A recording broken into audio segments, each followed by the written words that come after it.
Hello sa inyong lahat. Ako si Aina. Natutuwa akong makasama kayong muli.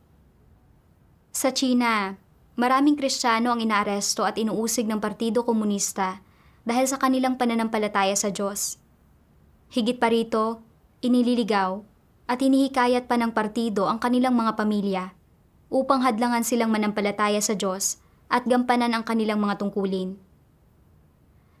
Kapag nakararanas ng pag-uusig mula sa pamilya at nahaharap sa mahirap na kalagayan, paano nga ba ito dapat danasin?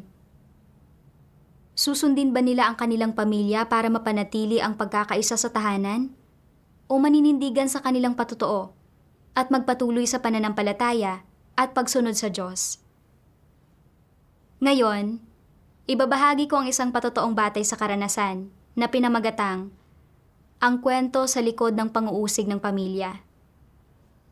Pakinggan natin kung paano hinarap ng pangunahing tauhan ang pang-uusig mula sa sariling pamilya.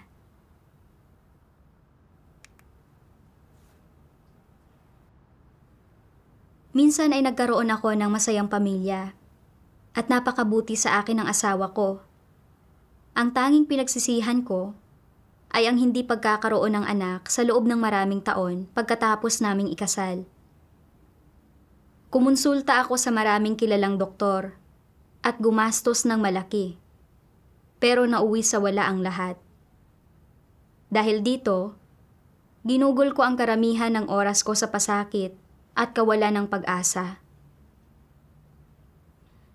Isang araw noong 2015, isang sister ang nagpunta sa bahay ko para makipagtipon sa biyenan kong babae.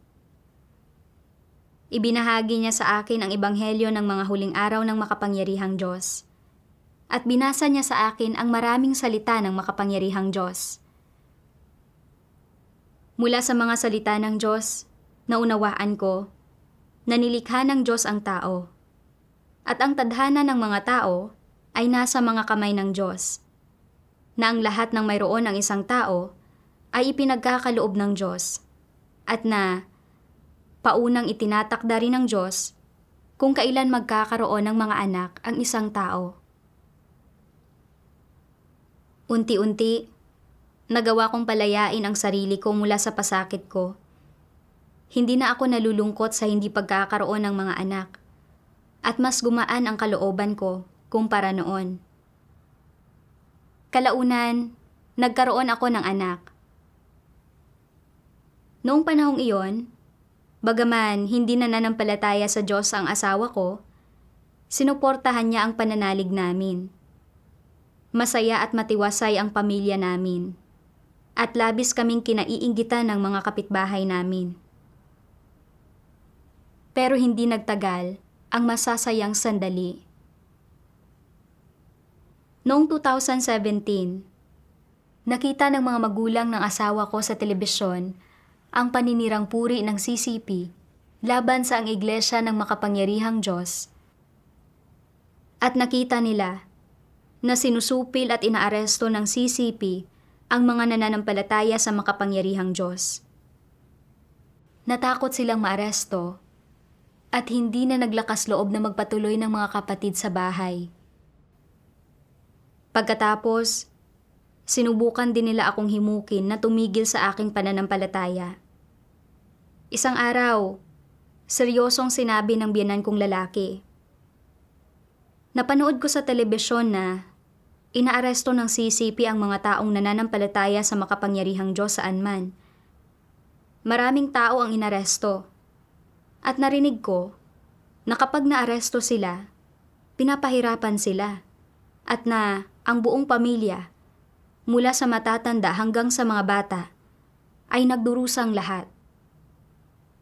At na, sa hinaharap, ang mga anak ng mga taong ito ay hindi makakapagkolehiyo, makakasali sa hukbong sandatahan, o makakapaglingkod bilang kawani ng pamahalaan. Para sa kapakanan ng pamilyang ito, huwag mo nang hayaan ang mga kapatid mo na pumunta sa bahay natin para sa mga pagtitipon. Dapat ka na ring tumigil sa pananampalataya. Sumang-ayon ang biyenan kong babae sa kanya at sinabi, May isang sister na pinaghahanap ng CCP at kasalukuyang nagtatago. At hanggang ngayon, hindi pa rin siya makauwi. Nagpalista ang anak niya para sumali sa hukbong sandatahan. Pero dahil nananampalataya ang kanyang ina sa makapangyarihang Diyos, nabigo siya sa pagsusuring pampulitika at hindi natanggap. Napakahigpit ng pagsupil ng CCP ngayon. Dapat ka nang tumigil sa pananampalataya. Pagkatapos kong marinig ang mga sinabi nila, naisip ko, ang mga tao ay nilikha ng Diyos. At nararapat lang na sambahin natin siya.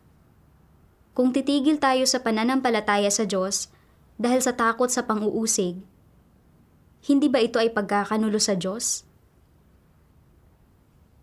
Kaya sinabi ko, nananampalataya tayo sa Diyos sa pamamagitan ng pagtitipon para basahin ang mga salita ng Diyos at sa pagtahak sa tamang landas sa buhay. Hindi tayo gumagawa ng anumang labag sa batas. Inaaresto at inuusig ng CCP ang mga mananampalataya dahil ito ay isang ateistikong partido na lumalaban sa Diyos. Kailangan lang nating maging mas maingat sa hinaharap. Sinabi ng biyenan kong babae, isang mabuting bagay ang pananampalataya sa Diyos, pero walang kabuluhan ang pagsubok na labanan ang CCP. Hindi pinapayagan ng CCP ang mga tao na manampalataya, at kung ipipilit mo pa rin ang pananampalataya mo at maaaresto ka balang araw, masisira ang pamilyang ito. Nakita ko na hindi ko kayang mangatwiran sa kanila. Kaya, hindi na ako nagsalita pa. Kalaunan, nailihis rin ng mga tsismis ng CCP ang asawa ko at natakot siya na baka maaresto ako dahil sa pananalig ko at madamay ang pamilya. Kaya madalas niya akong pigilan na dumalo sa mga pagtitipon at gawin ang tungkulin ko. Lubharing nagbago ang saloobin ng biyenan kong babae sa akin. Hindi lang siya tumigil na tulungan ako sa pag-aalaga sa anak ko, kundi minamanmanan din niya ako. Sa tuwing dadalo ako sa isang pagtitipon, nagsusumbong siya sa asawa ko at madalas na nagagalit sa akin ang asawa ko, nagbabanta na kung ipagpapatuloy ko ang pagdalo sa mga pagtitipon, hahanapin niya ang mga kapatid para maghiganti. Pinatigil ako ng buong pamilya ko na manampalataya sa Diyos at wala ni isa ang tumulong sa akin sa pag-aalaga sa anak ko. Hindi ako makadalo sa mga pagtitipon o makagawa ng tungkulin ko at labis akong nanghina at nagdusa. Madalas akong umiiyak sa kalungkutan. Hindi ko alam kung kailan matatapos ang mga araw na ito. Minsan, naiisip ko pa nga, kung makikinig ako sa kanila at titigil sa pagdalo sa mga pagtitipon, hindi ba ay matatapos na rin ang mga pagtatalo? Makakabalik pa kaya ang pamilya namin sa masayang buhay na mayroon kami noon? Pero alam kong mali ang mag-isip ng ganito. Hindi ko kayang ipagkanulo ang Diyos para lang mapasaya sila. Talagang wala akong konsensya kung gagawin ko iyon. Kalaunan, nabasa ko ang isang sipi ng mga salita ng Diyos at bahagyang nagbago ang kalagayan ko. Sabi ng Diyos, sa ngayon, karamihan sa mga tao ay walang gayong kaalaman. Naniniwala sila na ang pagdurusa ay walang halaga. Tinatalikuran sila ng mundo. Puro problema ang buhay nila sa tahanan. Hindi nalulugod ang Diyos sa kanila at mapanglaw ang kinabukasan nila. Nagdurusa ang ilang tao hanggang sa isang partikular na antas. Gusto pa ngang mamatay. Hindi ito tunay na pagmamahal sa Diyos. Ang gayong mga tao ay mga duwag. Wala silang pagtitiyaga. Sila ay mahihina at walang kakayahan. Nasasabik ang Diyos na mahalin siya ng tao. Ngunit kapag lalo siyang minamahal ng tao, lalong tumitindi ang pagdurusa ng tao. At kapag lalo siyang minamahal ng tao, lalong tumitindi ang mga pagsubok ng tao.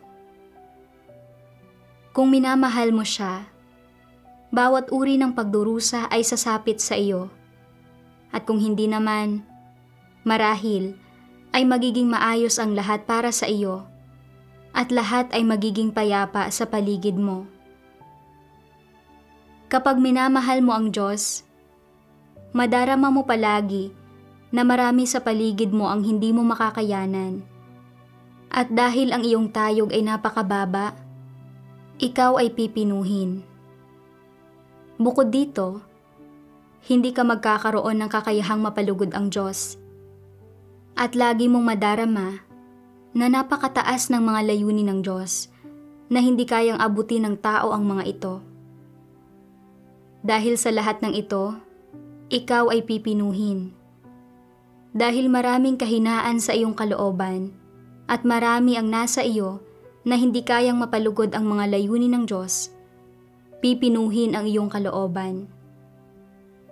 Ngunit kailangan ninyong makita ng malinaw na ang pagdadalisay ay natatamo lamang sa pamamagitan ng pagpipino. Kaya, sa mga huling araw na ito, ay kailangan ninyong magpatotoo sa Diyos. Gaano man kalaki ang inyong pagdurusa, dapat kayong magpatuloy hanggang sa kahuli-hulihan. At maging sa inyong huling hininga, kailangan pa rin kayong maging tapat sa Diyos at magpasailalim sa habag ng Diyos. Ito lamang ang tunay na pagmamahal sa Diyos, at ito lamang ang malakas at matunog na patotoo.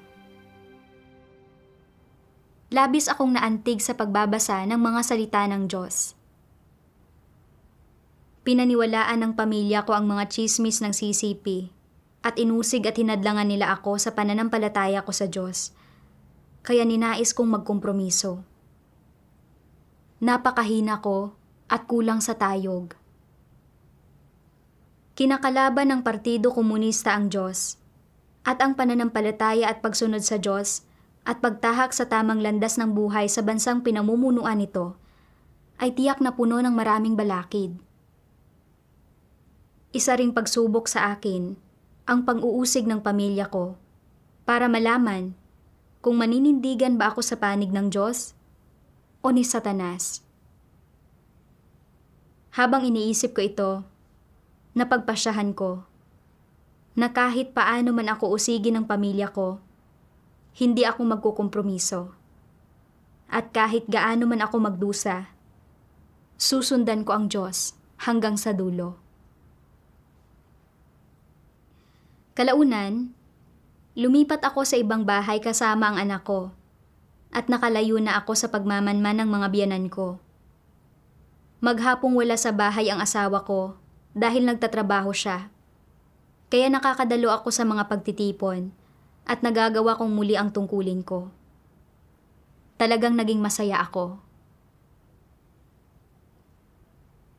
Kalaunan, dumating si Sister Chenping para makipagtipon sa akin, pero nalaman ito ng asawa ko at pinaalis niya ito. At pagkatapos ay galit niyang sinabi sa akin,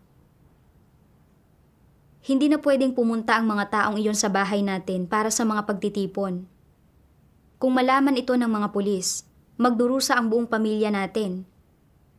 Kung makita ko ulit sila dito, tatawag ako ng pulis." Labis akong nagalit at nakipagtalo ako sa kanya.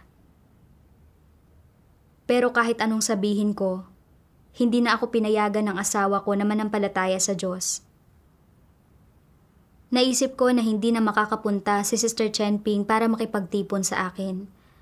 At dahil napakabata pa ng anak ko, hindi ko siya pwedeng dalhin sa mga pagtitipon at gawin ang tungkulin ko. Nakaramdam ako ng kahinaan sa loob ko at naramdaman kong masyadong mahirap ang landas ng pananalig at na baka dapat ay itigil ko muna ang paggawa ng tungkulin ko at maghintay na lumaki ang anak ko bago magsimula muli. Kalaunan, nabasa ko ang mga salita ng Diyos at nagkamit ako ng kaunting paghilati sa kalagayan ko. Sabi ng Diyos, kapag ang Diyos ay gumagawa, nagmamalasakit sa isang tao at nagsisiyasat sa taong ito, at kapag nalulugod siya at sinasang-ayunan niya ang taong ito, nakabuntot din ng malapitan si Satanas. Tinatangkang iligaw at lubhang pinsalain ang taong ito. Kung nais ng Diyos na makamit ang taong ito, gagawin ni Satanas ang lahat ng makakaya nito upang hadlangan ang Diyos, gamit ang iba't ibang buktot na kaparaanan upang tuksuhin, guluhin, at pinsalain ang gawain ng Diyos upang makamit ang natatagong layo nito. Ano ang layo nito? Ayaw nito na makamit ng Diyos ang sinuman. Nais nitong agawin ang pagmamay-ari sa mga taong nais makamit ng Diyos. Gusto nitong kontrolin sila, ang pangasiwaan sila upang sambahin nila ito, nang sa gayon ay samahan nila ito sa paggawa ng mga kasamaan at labanan ang Diyos. Hindi ba ito ang masamang motibo ni Satanas? Madalas ninyong sabihin na si Satanas ay napakabuktot, napakasama. Subalit nakita na ba ninyo ito? Nakikita ninyo kung gaano kasama ang sangkatauhan. Hindi pa ninyo nakikita kung gaano kasama ang totoong Satanas. Subalit sa usapin tungkol kay Job, malinaw ninyong naobserbahan kung gaano talaga kabuktot si Satanas. Ginawang napakaliwanag ng usaping ito ang nakasusuklam na mukha ni Satanas at ang diwa nito. Sa pakikipagdigma sa Diyos at pagbuntot sa Kanya, ang layunin ni Satanas ay ang buwagin ang lahat ng gawain na nais gawin ng Diyos, ang sakupin at kontrolin ang mga nais na makuha ng Diyos, ang ganap na puksain ang mga nais na makuha ng Diyos.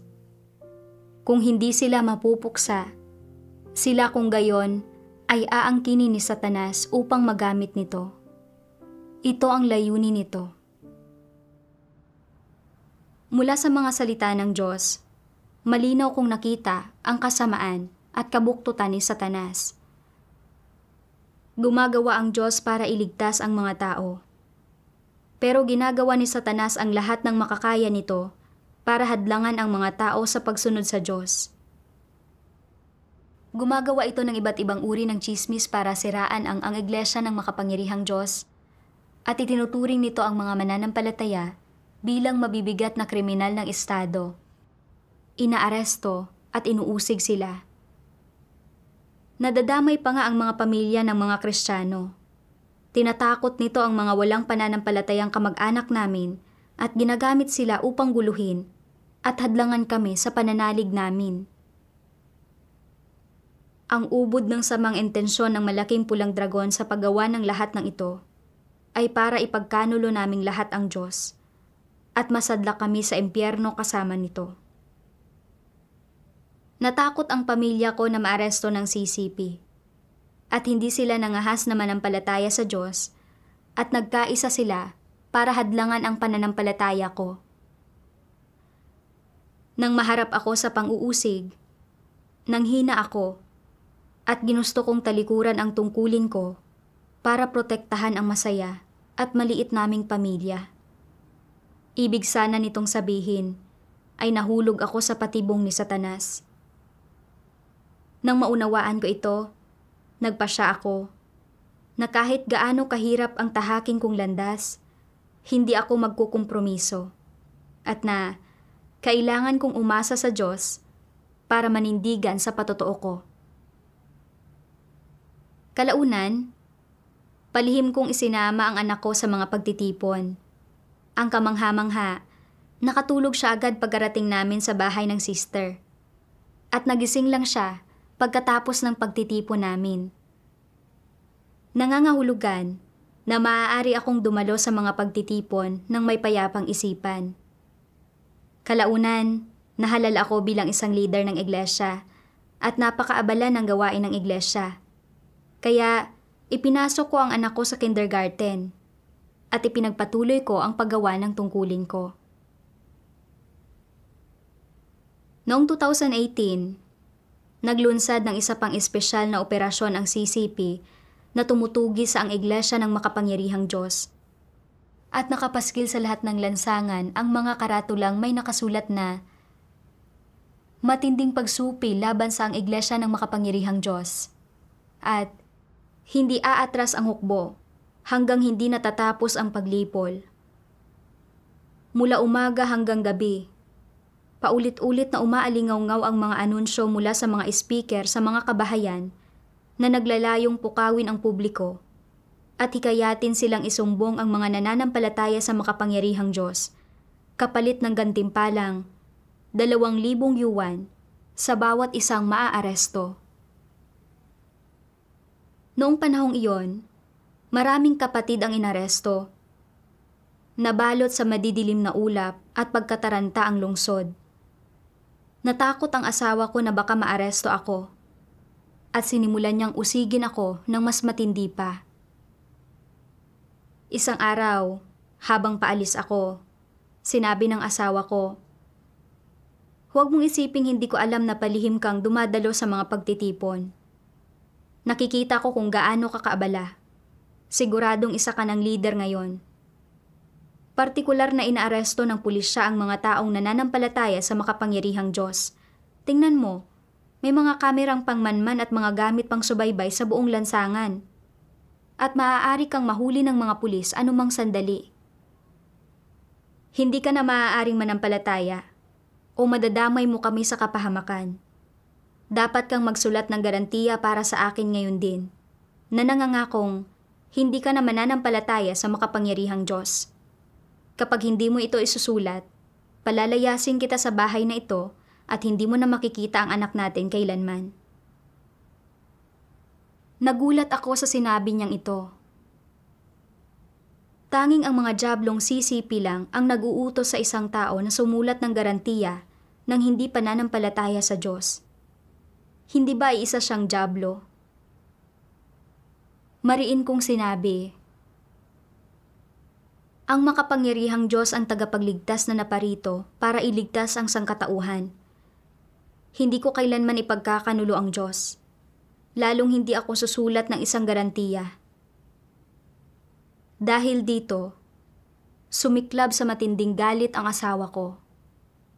At sinakmal niya ako sa liig gamit ang kaliwang kamay niya at 2 beses niya akong sinampal ng malakas gamit ang kanang kamay niya. Agad na humapdi ang mukha ko sa sakit at hindi ko napigilang tumulo ang mga luha ko.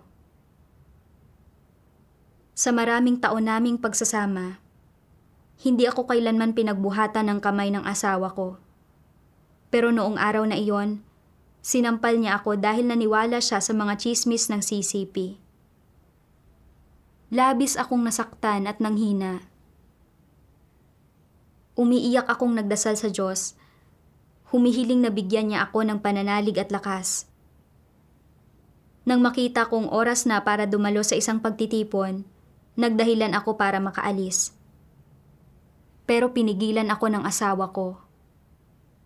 Sinabi niya, ang tanging gagawin ko ngayong araw ay ang sundan ka. Kung mangangahas kang dumalo sa isang pagtitipon, tatawag ako sa pulisya at ipapaaresto ko kayong lahat. Pero pagkatapos noon, nakahanap pa rin ako ng paraan para makadalo sa pagtitipon. Nalaman ng asawa ko na hindi ako nakikinig sa kanya, kaya nagsabi siya ng masasamang bagay tungkol sa akin sa harap ng mga magulang at mga kamag-anak ko. Sinusubukan niyang hikayatin ang pamilya ko para himukin akong huwag manampalataya. Sinabi ng nanay ko, alam ko kung anong klase siyang tao. Mula nang dumating siya sa bahay mo, hindi siya nakipagtalo sa iyo at ginawa niya ang lahat ng dapat niyang gawin. Nananampalataya lang naman siya sa Diyos. Ano ang masama roon? Sinubukan din siyang hikayatin ng kapatid kong lalaki. Noong nakita niyang hindi kumampi sa kanya ang pamilya ko, Sumiklab sa matinding galit ang asawa ko. Nakita niya ang MP5 player na ginagamit ko sa pagbabasa ng mga salita ng Diyos at winasak niya ito. Pinunit din niya ang Biblia at pagkatapos, binasag niya ang salamin na pintuan ng banyo, karamihan sa aming gamit pang kusina at ilan pang mga bagay. Nang mabalitaan ito, dali-daling pumunta sa bahay namin ang mga biyenan ko. Galit na pinuna ako. Sinabi nila, hindi pinapahintulutan ng Partido Komunista ang mga tao na manampalataya sa Diyos, kaya maaari bang tumigil ka na sa pananampalataya? Kung ipipilit mo pa ring manampalataya sa Diyos at mahuhuli ka, magdadala ito ng kapahamakan sa pamilya natin. Hindi na makakakuha ng kontrata sa anumang proyektong konstruksyon ang asawa mo. Kukumpiskahin ang ari-arian natin at pagkatapos, mawawala ng kabuhayan ang buong pamilya. Tapusin mo na ang lahat ng ito ngayon. Itapon mo ang mga aklat at tumigil ka na sa pananampalataya. Pinapunta rin ng biyenan kong babae ang biyenan kong lalaki sa bahay ni Chen Ping para gumanti sa kanya. Naisip ko na si Chen Ping ang responsable sa gawain ng iglesia at na kapag may nangyari sa kanya, maaapektuhan ang buong iglesia. At galit kong sinabi, ang pananampalataya ko sa Diyos ay sarili kong desisyon. Huwag niyo nang idamay ang iba. Mula ngayon, hindi na siya pupunta rito at hindi na rin ako pupunta sa kanya. Nang marinig nila ito, inakala nilang nagkompromiso na ako at saka sila umalis. Pero kalaunan, pumunta pa rin ang asawa ko sa bahay ni Chen Ping para gambalain siya at walang nagawa si Chen Ping kundi umalis sa bahay niya para gawin ang tungkulin niya. Nang maisip ko na hindi na makakauwi si Chen Ping dahil sa akin, nakaramdam ako ng labis na pagkakonsensya at pagkabagabag. At naisip ko rin na dahil sa pang-uusig ng pamilya ko, hindi ko na magagawang makipag-ugnayan sa mga kapatid. Ginugol ko ang mga araw ko sa labis na pagpipigil. Kinailangan kong maging maingat sa pagbabasa ng mga salita ng Diyos sa takot na matuklasan ito ng asawa ko.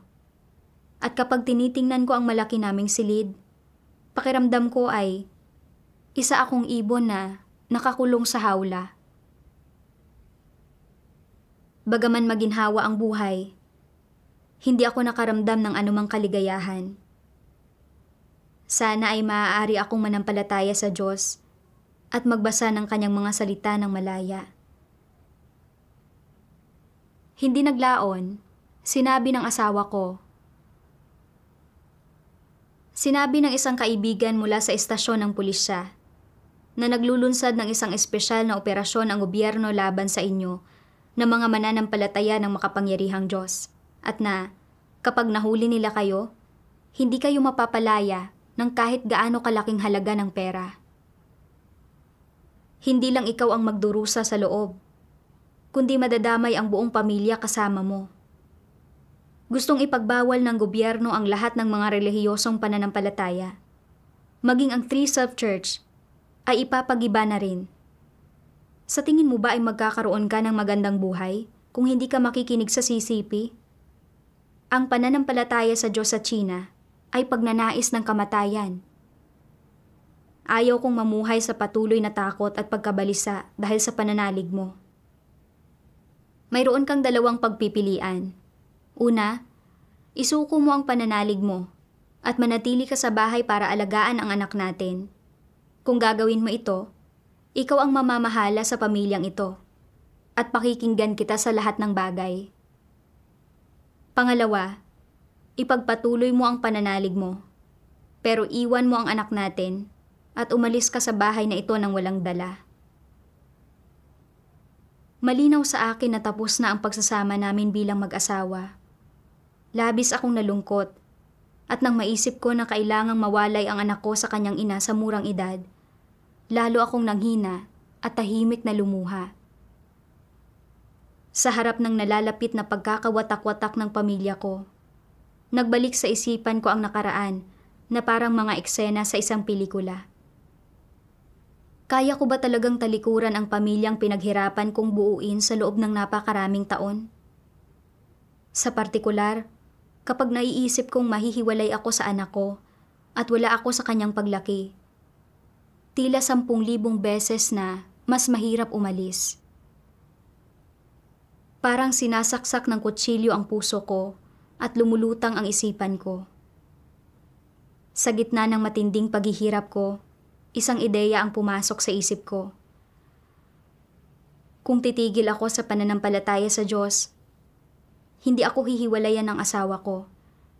Maaari kong gugulin ang mga araw ko sa tabi ng anak ko at maaari nang bumalik sa dati ang buong pamilya at mamumuhay ng masaya. Nang maisip ko ito, napagtanto ko na isa itong pagkakanulo sa Diyos. Naisip ko kung paano ako namuhay sa kadiliman at kahungkagan noong hindi pa ako nananampalataya sa Diyos. At kung paano ako iniligtas ng Diyos mula sa dagat ng pagdurusang ito at ipinagkaloob niya sa akin ang katotohanan at binigyan ng pagkakataong maligtas. Kung pipiliin kong ipagkanulo ang Diyos para sa kapakanan ng pamilya ko, hindi ako karapat-dapat sa pagliligtas ng Diyos. Kaya, nagdasal ako sa Diyos sa puso ko. Diyos ko, hindi ko gustong ipagkanulo ka. Gusto kong manampalataya sa iyo, gawin ang tungkulin ko, at suklian ang iyong pagmamahal. Pero hindi ko kayang iwan ang anak ko. Napakahina ko. Bigyan mo ako ng pananalig at lakas. Pagkatapos magdasal, naalala ko ang isang himno ng mga salita ng Diyos na pinamagatang, dapat mong iwan ang lahat para sa katotohanan.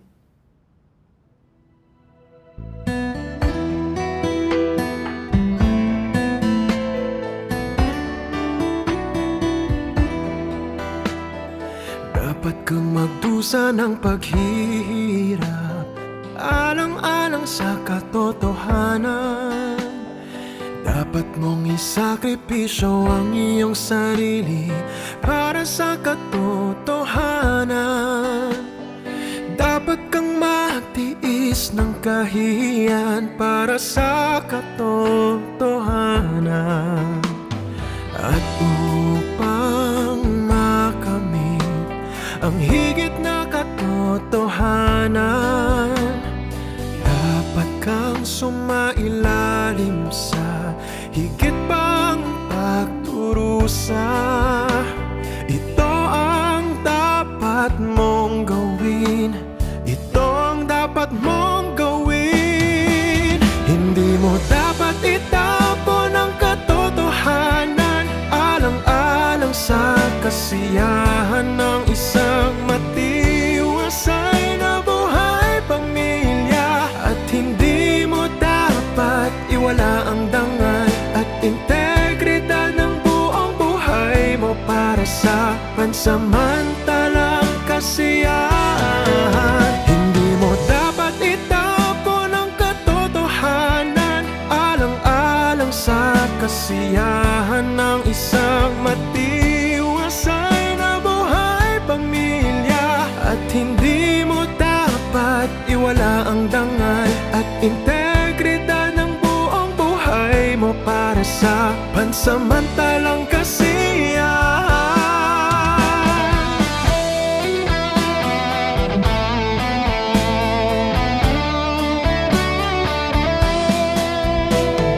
Dapat mong hangarin ang lahat ng maganda at mabuti. At dapat mong hangarin ang isang landas sa buhay na higit na makabuluhan. Kung namumuhay ka ng makamundong buhay at wala kang anumang layong hahangarin, hindi ba't pag-aaksaya ito sa buhay mo? Dapat mong talikuran ang lahat ng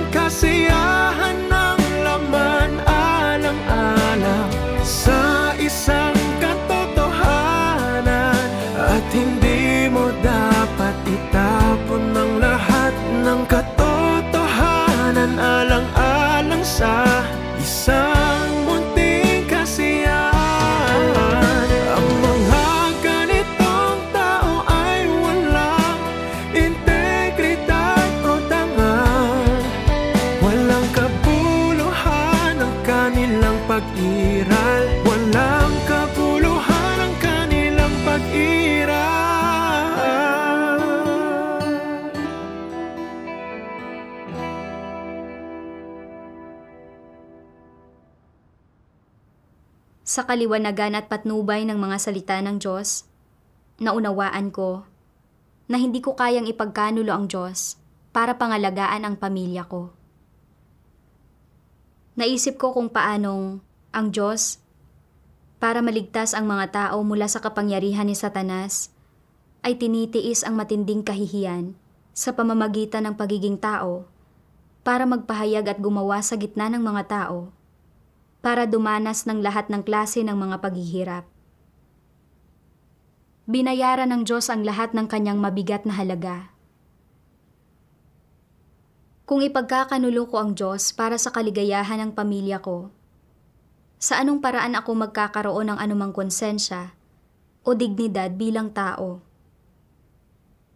Ang paghahangad ko sa katotohanan at ang pagliligtas ng Diyos sa aking pananampalataya sa Kanya ay ang tamang landas sa buhay. At sulit ang lahat ng mga pagdurusang tiniis ko para makamit ang katotohanan. Ano man ang pisikal na kasiyahan o kaginhawahan sa buhay, hungkag ang lahat ng ito. At tanging sa pagkamit sa katotohanan lang, maililigtas ang isang tao at makakapagpatuloy sa buhay. Hindi ko dapat itakwil ang katotohanan at ipagkanulo ang Diyos para sa kapakanan ng anak at pamilya ko.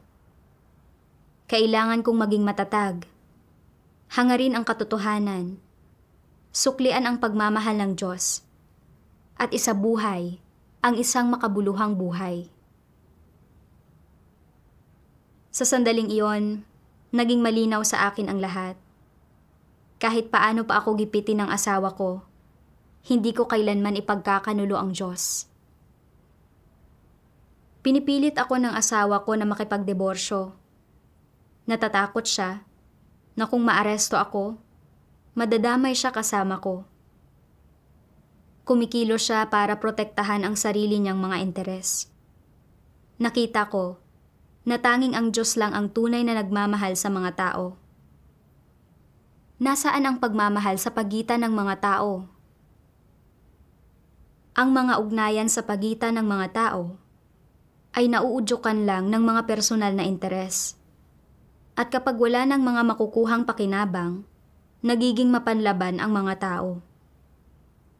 Malinaw na batid ng asawa ko na ang pananampalataya sa Diyos ang tamang landas, pero kumampi pa rin siya sa CCP para gipitin ako. Laban sa Diyos ang diwan niya. At sa pagsunod sa CCP, tinatahak niya ang landas ng perdesyon at pagkawasak. Samantala, sa pananampalataya sa Diyos at paghahangad sa katotohanan, tinatahak ko ang landas ng kaligtasan. Lubos na magkaiba ang mga landas namin. Ang pamumuhay namin ng magkasama ay nangangahulugan lang ng patuloy niyang panggigipit sa akin at ng kawalan ng paraan para malayang manampalataya sa Diyos o maghangad sa katotohanan. Kaya, mahinahon kong sinabi, dahil iminumungkahi mo ang diborsyo, sumasang-ayon ako. Napangisi ang asawa ko at sinabi, kapag nagdiborsyo tayo, hindi mo na kailanman makikitang muli ang anak natin. At kung malaman kong pinuntahan mo siya, tatawag ako ng pulis at ipapaaresto ko kayong lahat. Pagkatapos, dumating ang biyenan kong babae para subukang hikayatin ako. Sinabi niya, kung titigil ka lang sana sa pananampalataya sa Diyos, maaari mong dalhin ang anak mo kahit saan mo gusto at mamumuhay ka ng maayos. Bukod pa rito, napakabata pa niya. Paano mo makakayanang iwan siya? Nang marinig ko ang mga salita ng biyenan kong babae, para bang sinaksak ng kutsilyo ang puso ko. Naisip ko, mula nang ipanganak siya, hindi siya kailanman nahiwalay sa akin. Sinong mag-aalaga sa kanya sa hinaharap? Magdurusa ba siya? Aapihin ba siya ng ibang mga tao? Paano kung magkasakit siya at walang sino mang naroon para mag-alaga sa kanya? Habang lalo ko itong iniisip, lalo akong nasasaktan. Pagkatapos, naalala ko ang mga salita ng Diyos. Palagi kong pagiginhawahin ang lahat ng nakakahiwatig ng aking mga layunin at hindi ko papayagang magdusa sila o mapahamak. Ang napakahalagang bagay ngayon ay na makaya mong kumilos ayon sa aking mga layunin. Ang mga gumagawa nito ay siguradong tatanggap ng aking mga pagpapala at mapapasailalim sa aking pag-iingat. Sino ang tunay at ganap na makagugugol ng kanilang sarili para sa akin at makapaghahandog ng lahat-lahat nila para sa akin?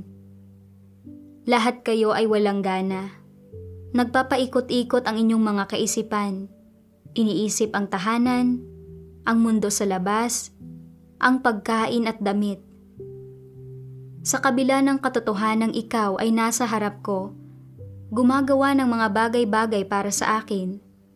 Sa puso mo ay iniisip mo pa rin ang iyong asawa, mga anak, at mga magulang na nasa bahay. Lahat ba ng ito ay pag-aari mo? Bakit hindi mo ipinagkakatiwala ang mga ito sa aking mga kamay?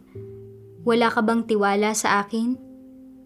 O ito ba ay dahil natatakot ka? Nagagawa ako ng mga hindi angkop na pagsasaayos para sa iyo.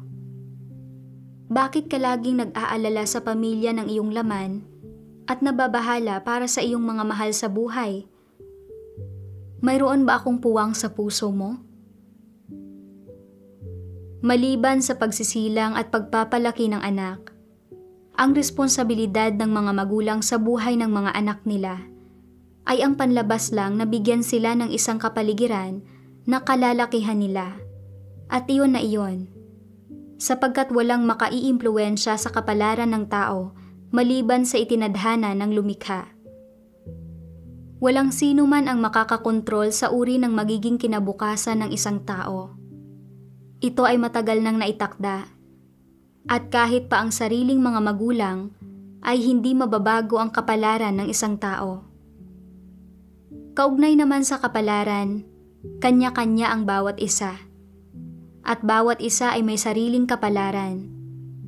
Kaya, walang magulang ang makahahadlang sa kapalaran sa buhay ng isang tao ni kaunti o makauudyok sa kanya kahit kaunti pagdating sa papel na ginagampanan niya sa buhay. Maaaring sabihin na ang pamilya kung saan naitadhanang maisilang ang isang tao at ang kapaligiran na kinalalakihan niya ay mga paunang kondisyon lamang upang matupad niya ang sarili niyang misyon sa buhay. Hindi tinutukoy ng mga ito sa anumang paraan ang kapalaran ng isang tao sa buhay o ang uri ng tadhana kung saan tinutupad ng isang tao ang kanyang misyon. Ang mga salita ng Diyos ang nagbigay sa akin ng pananalig at lakas. Naisip ko kung paanong ako ay baog sa loob ng maraming taon dahil sa karamdaman, na kahit ang mga kilalang doktor ay hindi nakatulong, at na noong nabubuhay ako sa kadiliman at pasakit, ang mga salita ng Diyos ang nagdala sa akin ng liwanag. Nagpaunawa sa akin ng kataas-taasang kapangyarihan at paunang pagtatakda ng Diyos at nakatulong sa akin para makaalpas mula sa pasakit. Kalaunan, isang himala na nagkaroon ako ng anak. Ang pamilya at anak ko ay mga kaloob mula sa Diyos. Palagi kong iniisip na kaya kong alagaan ng mabuti ang anak ko at hindi ko siya kailanman ipinagkatiwala sa mga kamay ng Diyos. Pinaunawa sa akin ng mga salita ng Diyos na ang Diyos mismo ang nagbabantay, nangangalaga, at nagtutustos para sa bawat tao. Nasa mga kamay ng Diyos ang kapalaran ng anak ko, at siya ang magsasaayos ng lahat para sa kanya. Ang tadhana niya, at kung magdurusa man siya, ay itinakda lahat ng Diyos. Hindi ibig sabihin na kaya ko na siyang alagaan ng mabuti dahil lang nasa bahay ako, ni hindi ko matitiyak ang kalusugan at seguridad niya sa pamamagitan lang ng pagsama sa kanya araw-araw. Dapat kong ipagkatiwala sa Diyos ang lahat ng tungkol sa anak ko at pagtuunan ng pansin ang paggawa sa tungkulin ko. Sa pag-iisip ng ganito, binitiwan ko ang ilan sa mga alalahanin ko tungkol sa anak ko at wala na sa ganoong pasakit ang puso ko. Nagrereklamo pa rin tungkol sa akin ang biyenan kong babae, pero ayaw ko nang makipagtalo sa kanya. Iniisip ko, malinaw na ang anak mo ang may gusto ng diborsyo para protektahan ang sarili niya. Pero sinasabi mo pa rin na tinatalikuran ko ang pamilya at anak ko dahil sa pananalig ko sa Diyos. Hindi mo ba nakikita na binabaliktad mo ang katotohanan? Naalala ko rin ang isang brother sa aming lugar na tinutugis ng CCP dahil sa pananalig niya. Isinugal niya ang buhay niya upang lihim na makauwi at alagaan ang kanyang matandang ama na paralisado. Pero hinuli siya at binugbog ng CCP hanggang mamatay. Sa anong paraan tinatalikuran ng mga mananampalataya ang mga pamilya nila? Hindi ba ay ang malupit na pang-uusig ng CCP sa mga Kristiyano ang nagdulot ng ganitong mga kinalabasan? Naalala ko ang isang sipi ng mga salita ng Diyos. Sa loob ng libu-libong taon, ito ang naging lupain ng karumihan. Hindi matitiis ang karumihan nito. Laganap ang pagdurusa dito. Naglipa na ang mga multo sa buong paligid. Nanlalansi at nanlilinlang. Nag-iimbento ng mga bagay ng walang batayan, walang awa at malupit. Niyuyurakan ang bayang ito ng mga multo at iniiwan itong nagkalat ang mga patay na katawan. Ang amoy ng pagkabulok ay bumabalot sa lupain at kumakalat sa hangin, at ito ay mahigpit na binabantayan. Sino ang makakakita sa mundo sa kabila ng himpapawid? Mahigpit na ginagapos ng demonyo ang buong katawan ng tao. Tinatakpan nito ang pareho niyang mga mata at sinisilyuhan ng mahigpit ang kanyang mga labi. Naghari na ang hari ng mga dyablo sa loob ng ilang libong taon, magpahanggang sa ngayon, kung kailan patuloy pa rin itong mahigpit na binabantayan ang bayan ng mga multo, na para bang ito ay hindi mapapasok na palasyo ng mga demonyo. Samantala, ang pangkat na ito ng mga asong tagapagbantay ay nakatitig nang nanlilisik ang mga mata. Takot na mahuhuli sila ng Diyos nang hindi nila namamalayan at lilipulin silang lahat at iiwan sila na walang lugar ng kapayapaan at kaligayahan. Paano kaya nakita kailanman ng mga taong nakatira sa ganitong bayan ng mga multo ang Diyos? Natamasa na ba nila kahit kailan ang pagiging kagiliw-giliw at ang pagiging kaibig-ibig ng Diyos? Paano nila nauunawaan ang mga usapin ng mundo ng tao? Sino sa kanila ang maaaring makaunawa sa sabik na mga layunin ng Diyos? Hindi na gaanong nakapagtataka, kung gayon, na nananatiling ganap na nakatago ang Diyos na nagkatawang tao. Sa isang madilim na lipunang tulad nito, kung saan ang mga demonyo ay walang puso at hindi makatao, paanong matitiis ng hari ng mga dyablo na pumapatay ng mga tao ng walang pakundangan ang pag-iral ng isang Diyos na kaibig-ibig, mabait at banal? Paano nito maaaring papurihan at ipagsaya ang pagdating ng Diyos? Ang mga sunod-sunurang ito, sinusuklian nila ng puot ang kabaitan. Matagal na nilang sinimulang tratuhing kaaway ang Diyos, inaabuso nila ang Diyos. Sukdulan ang kanilang kalupitan. Wala sila ni bahagyang pagsasaalang-alang para sa Diyos. Nananamsam at nandarambong sila. Ganap na silang nawala ng budhi. Sinasalungat nila ang kanilang konsensya at tinutukso nila ang mga walang muwang tungo sa kawalang malay. Mga ninuno ng sinauna, minamahal na mga lider, tinututulan nilang lahat ang Diyos. Iniwan ng kanilang panghihimasok ang lahat sa buong mundo sa isang kalagayan ng kadiliman at ganap na kaguluhan. kalayaang panrelihiyon, lehitimong mga karapatan at mga interes ng mga mamamayan. Ang mga iyon ay mga panlalansing lahat para pagtakpan ang kasamaan. Habang pinagninilayan ang mga salita ng Diyos, nakita ko na tunay ngang isang masamang demonyo ang CCP na lumalaban sa Diyos at nagpapahamak sa mga tao.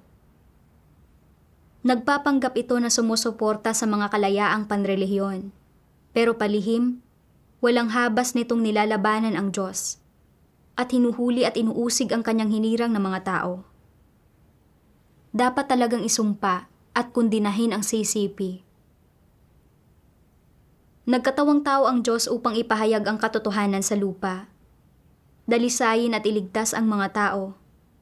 Pero walang habas na lumilikha ng mga kaguluhan at pagkagambala ang CCP. Upang hulihin at usigin ang mga hinirang na tao ng Diyos at puksain ang kanyang gawain, sa loob ng ilang taon, hindi lang nagsagawa ang CCP ng iba't ibang espesyal na operasyon para supilin ang iglesia ng makapangyarihang Diyos, kundi gumagamit din ito ng cellphone tracking at naglalagay ng mga electronic surveillance sa mga lansangan upang subaybayan at hulihin ang mga kapatid. Napipilitan ang maraming mga kapatid na mawalan ng tahanan at mawalay sa mga pamilya nila. At maraming mga kapatid ang hinuli, pinahirapan sa kulungan, at binugbog hanggang mamatay. Ipinagkakait din ng CCP sa mga pamilya ng mga Kristiyano ang mga karapatan nilang magtrabaho at pumasok sa eskwelahan, na nanunulsol at pumupukaw ng alitan sa pamilya, at nagdudulot ng pagkakawatak-watak ng hindi mabilang na mga pamilya. Talagang kasuklam-suklam at napakasama ng CCP. Ang minsan ng masayang pamilya ko ay nawasak at nagkawatak-watak dahil sa mga chismis at panunupil ng CCP. Ang CCP ay isang demonyong grupo na lumalaban sa Diyos, pinapahamak at nilalamon ang mga tao. Sa pagdanas ng mga pang-uusig na ito, nakita ko rin na ang karunungan ng Diyos ay ginagamit batay sa mga pakana ni Satanas. Sa kabila ng walang habas na pang-uusig ng CCP, hindi nito nayanig ang determinasyon ng mga hinirang ng Diyos na sundan siya. Sa halip, mas dumarami pang tao ang tumanggap sa pagliligtas ng Diyos sa mga huling araw, at ang ebanghelyo ng Diyos ng mga huling araw ay lumaganap na sa maraming bansa sa ibayong dagat. Tiyak na lalago ang anumang nagmumula sa Diyos. Naisip ko kung gaano karaming tao ang nabubulag pa rin sa mga chismis ng CCP. Namumuhay sa ilalim ng kapangyarihan ni Satanas, hindi batid ang pagliligtas ng Diyos ng mga huling araw. May responsibilidad at obligasyon akong ibahagi ang ebanghelyo ng Diyos ng mga huling araw sa mga nag-aasam ng pagpapakita ng Diyos. Nagpasya ako sa harap ng Diyos na susundan ko siya hanggang sa huli, at ipapalaganap ko ang ebanghelyo para suklian ang kanyang pagmamahal. Kalaunan, dumaan kami ng asawa ko sa proseso ng diborsyo. Ngayon, kapag binabalikan ko ang mga karanasan ko, bagaman nawalan ako ng pamilya at ang buhay ko ay hindi na kasing maginhawa tulad ng dati, at hindi ko na magawang ilaan ang mga araw at gabi ko kasama ang anak ko. Naunawaan ko ang ilang katotohanan at nagkamit ako ng pagkilatis. Ngayon, ang kakayahang humarap sa Diyos at magawa ang tungkulin ko bilang isang nilikha at magpalaganap at magpatotoo sa pagliligtas ng Diyos ng mga huling araw ay tunay na mahalaga at makabuluhan. Hindi ko kailanman pagsisisihan ang desisyon ko. At dito na nagtatapos ang artikulo. Maraming salamat sa inyong panonood at magkita-kita tayo sa susunod.